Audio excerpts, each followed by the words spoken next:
4절로 6절입니다. 요한일서 3장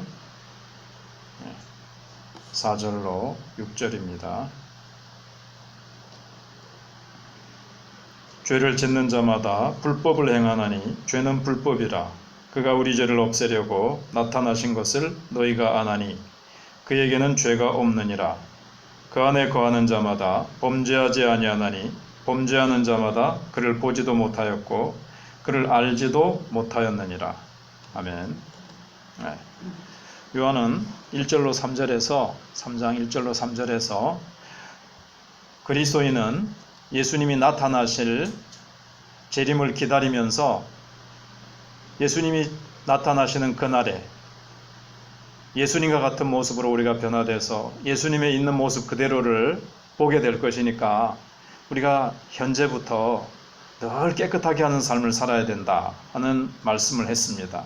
그러나서 4절부터 6절까지는 다시 한번 하나님의 자녀로 살아가는 것이 죄와의 확실한 단절을 의미한다 하는 것을 우리에게 새겨주고 있습니다. 죄를 지을 때마다 우리는 하나님의 완전한 성품과 뜻을 이렇게 반영해주고 있는 하나님의 법을 어기는 겁니다. 하나님의 법에는 하나님의 성품과 하나님의 뜻이 담겨져 있는 건데 하나님의 법을 어기는 것은 하나님의 성품과 하나님의 뜻을 거스르는 행위라는 거죠. 그래서 하나님의 교훈에서 벗어나는 행동은 불법이라고, 이제 뒤에도 불법이라는 얘기가 많이 나오는데 불법이라고 요한은 말씀하고 있습니다. 이것은, 이 행위는 우리의 마음의 자세를 얘기합니다. 하나님을 향한 마음의 자세, 하나님을 사랑하지 않고 하나님 안에 거하지 않기 때문에 이런 자세, 이런 행동이 나타난다는 거죠. 그리고 죄는 왜 하나님이 미워하시는가 하면 우리의 삶을 망가뜨리기 때문에 그렇습니다.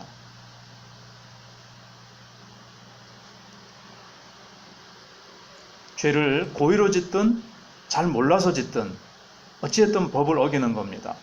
초보 운전자가 길을 잘 몰라가지고 잘못 들어서 역주행을 하잖아요. 그것도 법을 어기는 것이고 자기의 삶을 그러면 이제 부딪히잖아요. 다른 차와 마주오는 차와 부딪혀서 어려움을 당하듯이 죄를 지으면 알고 짓든 실수로 짓든 그것은 자기의 삶을 망가뜨린다는 것이죠.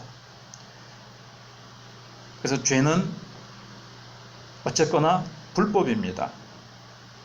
근데 그 당시에 거짓 교사들은 자신들이 법이나 규칙을 어겨도 그것을 초월하는, 자신들은 초영적 차원의 수준에서 그런 세계에서 살고 있기 때문에 자기들은 죄와 무관하다. 내가 어떤 행동을 하든 내 영혼은 아주 높은 수준의, 이 자원과 물질과 죄와 이런 것과는 완전히 이제는 초월한 어떤 세계에 있기 때문에 나는 이제 죄와는 상관없다. 이게 이제 구원파가 그렇게 된 거죠. 전에 유병원 씨라든가 지금 구원파의 이 괴수들은 그런 식으로 합니다.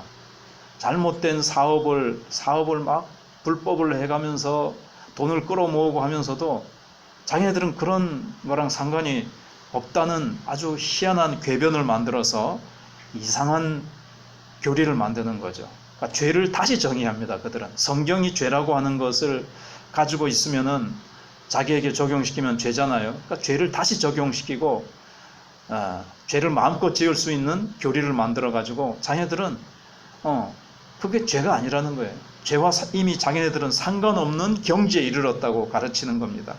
그래서 사도 요한이 거기에 대해서 이제 그런 자들에 대해서 일침을 가하기 위해서 죄는 불법이다 이렇게 얘기를 하는 겁니다.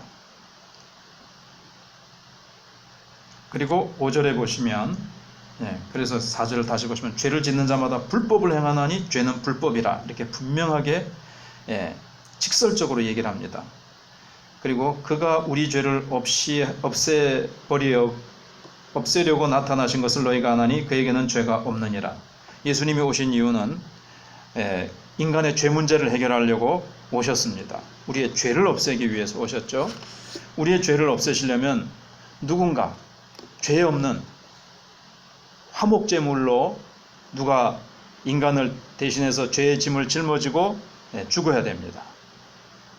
그래서 이제 이 요한은 처음에 세례 요한을 따라다녔지 않습니까? 세례 요한에게 처음 배운 게 뭐냐면 예수님은 세상 죄를 지고 가는 하나님의 어린 양이다.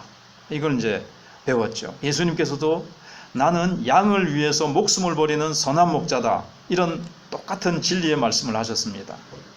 근데 어린 양이 하나님께 받아들여지기 위해서는 흠이 없어야 됐습니다.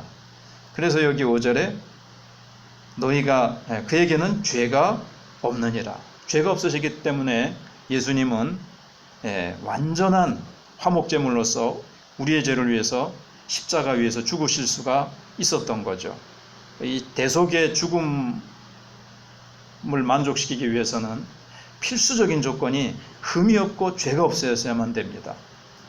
그래서 스스로 죄 없으신 분만이 다른 사람들의 죄를 대속해 주실 수가 있었습니다. 구약에 보시면 수백 년 동안, 아니 수백 년 이상 되지요. 1000년이 넘게 이 짐승으로 제물을 드렸습니다. 근데 그 제물은 흠이 없어야 됐죠. 그러나 아무리 몸으로는 흠이 없을지라도 도덕적인 이 흠없는 제물이 죽어야 우리의 도덕적인 죄가 없어지거든요. 근데 뭐 제물이라는 것은 도덕적이라는 그런 개념과 차원이 없잖아요. 그래서 그거는 우리의 인간의 죄를 대신할 수가 없었습니다. 그래서 예수님께서 스스로 우리의 죄를 지시고 또 자발적으로 자신의 의지를 가지고 우리를 대신해서 십자가에서 죽으심으로 말미암아 우리의 죄를 예수님께서 해결해 주셨습니다. 그래서 십자가가 우리 기독교의 메시지의 핵심이 된 이유가 바로 그것입니다. 십자가야말로 인간의 가장 궁극적인 필요에 대한 하나님의 대답입니다. 그래서 하나님께서는 우리 인간들을 다시 하나님의 가족으로 만들고 싶으신 거예요. 그러기 위해서는 우리의 죄 문제가 해결돼야 되는데 흠없고 점없으신 예수님께서 오셔서 자기의 스스로의 의지를 가지시고 흠없고 점없으신데 영적으로 도덕적으로 모든 면에 흠없으신 예수님께서 우리를 위해서 대신 죽어주심으로 우리의 죄가 해결이 되고 우리가 하나님의 자녀가 될 수 있었습니다. 근데 우리가 하나님의 자녀가 됐다면 죄를 짓지 않아야 되는 거죠. 하나님의 자녀됨과 죄를 짓는 것은 정면으로 배치가 됩니다. 하나님 우리를 자녀 삼기 위해서 우리의 죄 문제를 해결하시기 위해서 예수님을 화목제물로 내어주셨는데 우리가 또다시 죄를 짓는다? 그것은 이제 서로 배치되는 거죠. 그러면 이제 십자가와 관련해서 사도 요한은 한 가지 문제를 더 얘기합니다. 6절에 그 안에 거하는 자마다 범죄하지 아니하나니 범죄하는 자마다 그를 보지도 못하였고 그를 알지도 못하였느니라. 그 안에 거하는 자, 정말 예수님을 믿었다면 그 증거가 무엇이냐 하는 거죠. 그 사람은 범죄하지 않는다는 겁니다. 근데 한 번도 죄짓지 않는다는 뜻이 아니라 이 원문을 보면 계속해서 죄 안에 머무르지 않는다. 계속해서 죄를 짓지 않는다는 뜻이에요. 예수 믿고도 우리가 넘어지고 실수하고 또 넘어지고 하죠. 그러니까 1장 8절에서 죄 없다 하면 하나님을 거짓말하는 자로 만드는 것이다 그랬고 1장 또 10절에서 8절에서 10절에서 그 다음에 2장 1절에서 우리가 죄를 지을 때 예수님 앞에 나가서 회개하면 용서해 주신다 그랬습니다. 우리 용서받기 위해서는 예수님의 뜨거운 피가 필요했던 거죠. 예수님의 보혈의 피를 붙잡고 회개하기만 하면 우리는 죄 용서를 받습니다. 값없이 받습니다. 그러나 그 은혜는 값싼 은혜가 아닙니다. 예수님이 자신의 생명과 자신의 모든 것을 십자가 위에서 대가 지불하신 엄청난 하나님의 아들이 죽으시는 엄청난 대가가 지불됐기 때문에 우리에게는 거저 값없이 주어지는 은혜죠. 그런데 이제 문제는 과연 우리가 하나님의 자녀가 정말 됐다는 증거가 어디 있는가? 우리의 죄 문제가 해결됐다는 것이 어디 있는가? 여기 5절에서 우리 죄를 없애려고 오셨다 그랬습니다. 오셔서 우리 죄를 없애주셨잖아요. 근데 내 죄가 없어진 예수님께로부터 완전히 사함받았다는 증거가 어떻게 나타나느냐? 범죄하지 않는다는 거죠. 그리스도 안에 계속 머무르는 자는 계속해서 죄를 범할 수는 없다는 거예요. 계속해서 죄 안에 머무를 수는 없다는 겁니다. 어쩌다 넘어질 수는 있어요. 그러나 계속해서 죄를 범한다면 그는 뭐라 그랬습니까? 그를 보지도 못하였고 그를 알지도 못하였느니라. 그렇게 말씀하고 있습니다. 예수님께서 우리 죄를 없애셨고 우리 죄를 없애기 위해서 세상에 오셨다면 그리스도 안에 거한다고 하면서 어떻게 죄를 그대로 지니고 있을 수가 있겠습니까? 그 죄를 끊어버리기 위해서 날마다 노력하고 그래서 그 죄를 향해서 점점 벗어나서 마침내는 단번에 하루아침에는 못 끊는다 할지라도 그 죄를 결국에는 끊어버리게 되는 거죠. 그래서 참된 그리스도인은 결코 죄를 범하지 않는다라는 것이 아니라 넘어지고 또 넘어질지라도 또 주님 앞에 회개하고 그 죄에서 점점 자유케 된다는 겁니다.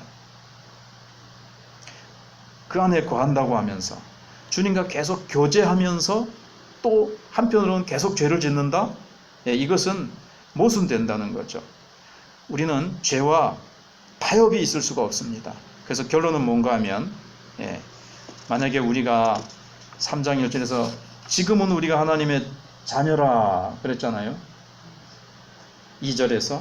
근데 지금 우리가 계속 죄를 짓는 삶을 산다면 어떻게 되겠습니까? 마지막 날 주님 앞에 담대하게 설 수가 없는 거죠. 우리가 지금 더러운 죄악 가운데 뒹굴다가 어떻게 주와 같은 모습으로 우리가 변화된 모습으로 그의 깨끗하신 것 같이 우리를 깨끗한 모습으로 해야 주님을 맞이할 수 있지 않습니까? 그래서 우리는 지금 하나님의 자녀됨을 확신하고 예수님이 이 땅에 내 죄를 해결하기 위해 오셨고 내 죄를 해결해 주셨다라고 믿는다면 우리는 죄 안에 계속 머무를 수가 없고 어쩌다 실수해서 넘어질 수 있을지 모르지만 우리는 죄를 날마다 끊어버리고 거룩하고 깨끗한 삶을 살아가게 될 것입니다. 기도하겠습니다.